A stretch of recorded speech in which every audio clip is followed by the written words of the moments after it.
وبركاته. الحمد لله رب العالمين والصلاة والسلام على أشرف الأنبياء والمرسلين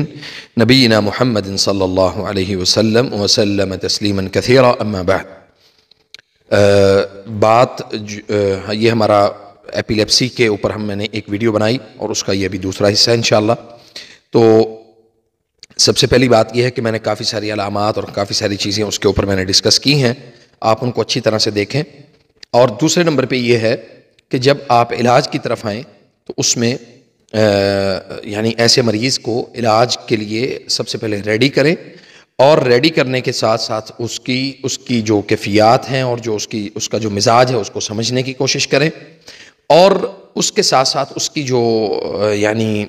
اس کے جو والدین ہیں، اگر بچہ ہے تو اس کی والدہ کو اور والد کو دونوں کو جو ہے وہ اس میں وہ دیکھا جائے گا کہ ان کے ساتھ کوئی ایسا پرابلم تو نہیں ہے، اور اگر نہیں بھی پرابلم تو بھی ان کو شامل کیا جائے گا. اور اسی طرح اس میں 3 جو مین صورتیں ہیں جس کے ذریعے سے الحمدللہ ہم نے علاج کے اوپر فوکس کیا اور کروایا لوگوں کا، وہ ہے کہ سورۃ الرحمن، سورۃ دخان اور سورۃ صافات. ان تینوں صورتوں کا جو پانی ہے وہ دم کر کے اس مریض کو پلایا جائے اور اسی پانی سے اس کو نہلایا بھی جائے. اسی طرح ہم نے اس کے اوپر جو ہے وہ ایک ایسے مریض کے لیے جو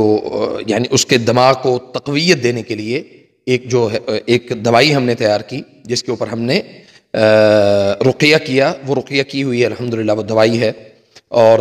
اس کو مریض کو اگر وہ بالغ ہے تو اس کو 1 چمچ، اور اگر وہ نابالغ ہے چھوٹا ہے تو اس کو آدھا چمچ جو ہے وہ نیم گرم دودھ کے ساتھ اس کو وہ روزانہ اس کو کھلانی ہے انشاءاللہ. اور اسی طرح بعض دفعہ ایسے مریضوں کے جو اعصاب، چونکہ یہ جو دوائی میں بتا رہا ہوں یہ ہم نے اعصاب کو تقویت دینے کے لیے بنائی ہے، الحمدللہ بہت افیکٹو ہے، عام روٹین میں بھی ہم استعمال کر سکتے ہیں. اور پھر اس کے ساتھ ہم نے اس کے جو دوائی تیار کی ہے وہ مساج کے لیے ہے، پوری باڈی کا مساج جو ہے وہ اس کے لیے بیری کے پتوں کا اس میں ہم نے اس کو آمیزش کیا ہے. اسی طرح اس کے اوپر بھی رقیہ ہم نے کیا ہے، اور وہ رقیہ کی ہوئی وہ جو مساج کریم ہے آپ اس کو بھی استعمال اس مریض کے اوپر کر سکتے ہیں. اور تیسرے نمبر پہ ایسے مریض کے لیے جو ہائی بلڈ پریشر والی جو میڈیسنز ہیں، یا ہائی بلڈ پریشر کے لیے جو دوائی جو خوراک ہم استعمال کرتے ہیں وہ آپ اس کو اس میں نہیں استعمال کروا سکتے. اس کی وجہ یہ ہے کہ بلڈ پریشر کا بہت زیادہ ہائی ہونا یہ دماغ کی نسوں کو، دماغ کی جو چھوٹی چھوٹی باریک وینز ہوتی ہیں ان میں پرابلم پیدا کر سکتا ہے. تو ایسے مریض کو نارمل معتدل جو غذا ہے، درمیانی غذا، یہ آپ اس کو استعمال کروائیں گے. اور نارمل اس کی روٹین کا جو یعنی پورے دن کا ایک جو ڈائٹ پلان ہے آپ اس کو بھی ترتیب دیں تاکہ آپ کو یہ پتہ چلے کہ ہمارا مریض جو ہے وہ پورے دن میں کیا کیا استعمال کر رہا ہے. اگر بچے ہیں تو بچوں کو آپ وہ والی اشیاء جس کے ساتھ یعنی اس طرح کی اشیاء جس کے ساتھ اس کا جو بلڈ پریشر کا جو لیول ہے وہ زیادہ نہ ہو، ایک معتدل مزاج جو ہے نا وہ اس کا رہے، تو آپ اس کو وہ والی ایک ڈائٹ پلان پورا اس کا کمپلیٹ کریں تاکہ یہ جو معاملہ ہے یہ جلدی سے جلدی ریکوری کی طرف جا سکے. اور اسی طرح ہم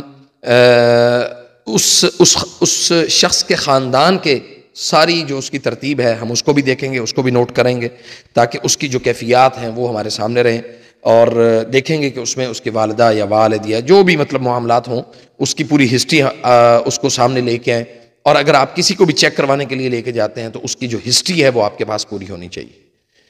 تو جزاک اللہ خیر. انشاءاللہ یہ ہمارا جو دوسرا حصہ ہے اس کو لازمی کمپلیٹ کیجئے گا، اس کو دیکھیے گا. اور پھر اس کے بعد یہ ہے کہ اگر کوئی سوال آپ کے ذہن میں ہو تو نیچے کمنٹ باکس میں ضرور کریں. السلام علیکم ورحمۃ اللہ وبرکاتہ. ہاں جی.